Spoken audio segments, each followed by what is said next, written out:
I brushed her hair, I kissed her, I hugged her, I touched her because I knew that it'd be the last time I'd see her. I knew right then my baby was gone, and I really, really wished at that moment that I could trade places with her. They often say that a mother's heart is intricately connected to her children, tied to their emotions in such a profound way that she can sense their feelings even from miles away. This raises a poignant question. What would happen if this bond was suddenly severed? Amanda was a devoted mother who poured her heart and soul into her two children, making them the center of her world. Tragically, she lost both of them in a horrific accident on the same day. But who was responsible for this devastating event, and how did such an unimaginable loss occur? The story unfolds in the state of Florida in a small town called Esto. Back in 2010, Esto had a population of around 364 people, but our tale begins in 2017. Amanda Lewis, a 27-year-old single mother, lived there with her two children. She had never been married or was separated, and her children, half-siblings with different fathers, were entirely her responsibility. Amanda and her kids lived in the home of her friend Alan Kearney, who became a significant presence in their lives, almost like a father figure. He often brought gifts for the children, further solidifying his bond with the little family. Amanda's daughter Adriana was 7 years old, while her son AJ was 6. Despite being close in age, they had vastly different personalities. AJ was quiet, obedient, and intelligent, whereas Adriana was energetic, loud, and full of life. Diagnosed with ADH and a neurosis at one point, Adriana's spirited nature often kept the household lively. At one stage, Amanda had to leave Adriana in the care of family members while serving in the army.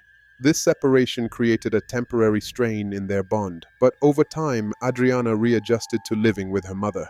Amanda worked night shifts as a nurse at a nursing home and spent her days at home with her children. Her friend Alan worked during the day, leaving Amanda to manage the household dynamics. This routine persisted until August 8th, 2007, when everything changed. That day, Amanda came home exhausted from her night shift and fell asleep to recharge before taking her children shopping for school supplies. While she rested, Adriana and AJ played in the backyard. Adriana, ever the lively child, asked to swim in the backyard pool, but Amanda refused due to the intense heat and told them to get ready for their outing instead. Unbeknownst to Amanda, this ordinary day would soon spiral into a nightmare. Moments later, Amanda made a frantic call to emergency services, reporting that Adriana had fallen into the backyard pool and was unresponsive. Her daughter's lips had turned purple, and Amanda, desperate to save her, tried to perform CPR while following instructions from the dispatcher. The response was slow, and valuable minutes slipped away before an ambulance arrived. Adriana was rushed to the hospital, where doctors worked tirelessly to revive her. Although her pulse briefly returned, Adriana's condition deteriorated and she was pronounced dead at 5:05 p.m. Amanda recalls this moment as the last time she touched her daughter, realizing it was also the final time she would ever see her alive. Adriana's tragic death marked the beginning of a harrowing journey for Amanda, one that would leave an indelible mark on her soul. What's wrong, ma'am? My daughter fell in the pool and she's not breathing. And she's not breathing? How old is she? She's 7 years old. All right, hang on just a second, ma'am. Oh, God. Her lips are purple. What do I do? Water's just coming out of her nose. Amanda received the devastating news that her daughter Adriana was pronounced dead at 5:05 p.m. Reflecting on that moment, Amanda recalls it as the last time she touched her daughter, knowing it would be her final goodbye. Adriana passed away just an hour after arriving at the hospital. Initially, authorities considered the incident a tragic accident, with no suspicion of foul play. The evidence suggested Adriana had fallen into the pool while playing. However, 4 hours after the incident, a call to the police changed everything. The caller, claiming to be the only witness to Adriana's death, stated that they had seen the entire event and insisted it was not an accident but a deliberate crime. This shocking revelation raised questions, as the police had little evidence to support the claim that Adriana was murdered or to identify a potential suspect. Let's revisit the events leading up to the incident. Amanda, preparing to take her children to the market, noticed that Adriana was missing. She asked her son AJ, who replied that Adriana was in the pool. Amanda assumed he meant near the pool, as she had removed the ladder to prevent the children from swimming unsupervised. She instructed AJ to call Adriana back inside. Moments later, Amanda noticed the children had gone quiet and rushed outside. To her horror, she found Adriana floating in the pool, with AJ trying to pull her out. Amanda initially thought Adriana had been playing with bugs near the pool, lost her balance, and fallen in. The explanation seemed plausible given the toy car near the pool, which could have been used to climb in, and a kettle found in the water, suggesting Adriana had been playing. Then came the witness's testimony, which raised suspicions.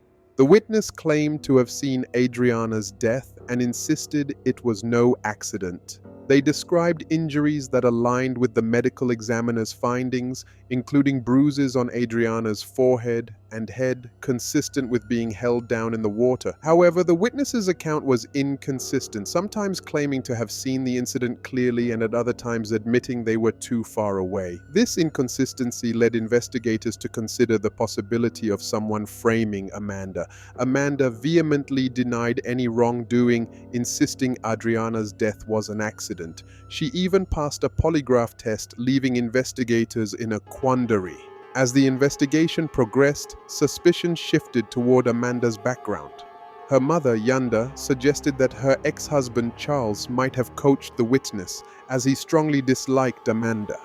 Further scrutiny revealed troubling details, but admitted 3 months before the incident, a colleague of Amanda's reported hearing her angrily say, "One day, I'm going to kill her," after Adriana had scribbled on her car with a permanent marker. While this statement could have been made in anger, the context made it concerning. The bruises on Adriana's forehead remained a critical piece of evidence, and a search of Amanda's home revealed an unsettling scene. The house was unkempt, and there were very few toys, which Amanda explained as a punishment for her children not cleaning their room. However, investigators could find no stored toys, only a red wagon and an inflatable pool toy. Amanda's behavior at the hospital also raised eyebrows. When informed that Adriana had a chance of survival, Amanda reportedly asked about the location of a vending machine, an action seen as inappropriate under the circumstances. Additionally, although Amanda appeared distressed, she did not shed tears, which some found unusual for a grieving mother. Her family, however, defended her, saying she was a strong person who rarely showed emotion. The most damning testimony came from Amanda's son, AJ. After the incident, AJ told his grandfather that he saw his mother drown Adriana in the pool. In a police interview, AJ described the event in detail, using the word dunked to explain how his mother had submerged Adriana in the water. This chilling account added another layer of complexity to an already heartbreaking Amanda's story reached a dramatic conclusion on September 5, 2007, when she was arrested and charged with first-degree murder and child abuse. The case was built around the physical evidence, AJ's testimony, and the witness's initial statement. Despite inconsistencies in AJ's account, he claimed to have seen his mother from a tree in the backyard, a claim later proven impossible. Yet his initial statement about witnessing his mother dunking Adriana in the pool was taken seriously. Amanda's defense argued that AJ's testimony was unreliable due to his young age and potential external influence. Dr. Stephen Ceci, an expert in child testimony, supported this view, explaining that children can be easily manipulated into providing false or misleading statements. However, the court prioritized the physical evidence, such as Adriana's injuries and the witness's early testimony. Amanda was ultimately found guilty of first-degree murder and child abuse and sentenced to life in prison without parole. She had been offered a plea deal of 10 years in exchange for a confession, but refused, adamantly maintaining her innocence. In 2010, Amanda filed an appeal, arguing that the child abuse charge should not have been the basis for the murder conviction. Unfortunately for her, the appeal was denied. Amanda's case has since been featured on various television programs, sparking debate among experts and the public. Some believe she was wrongfully convicted based on the unreliable testimony of a child, while others are convinced of her guilt. As of now, AJ has been adopted by another family, striving to leave his painful past behind and live a peaceful life. Amanda, on the other hand, continues to proclaim her innocence, holding on to hope that the truth will one day emerge. What do you think? Do you believe Amanda is guilty or innocent? Let me know your thoughts in the comments below. If you enjoyed today's story, don't forget to like, share, and subscribe to support the channel. Thank you for watching.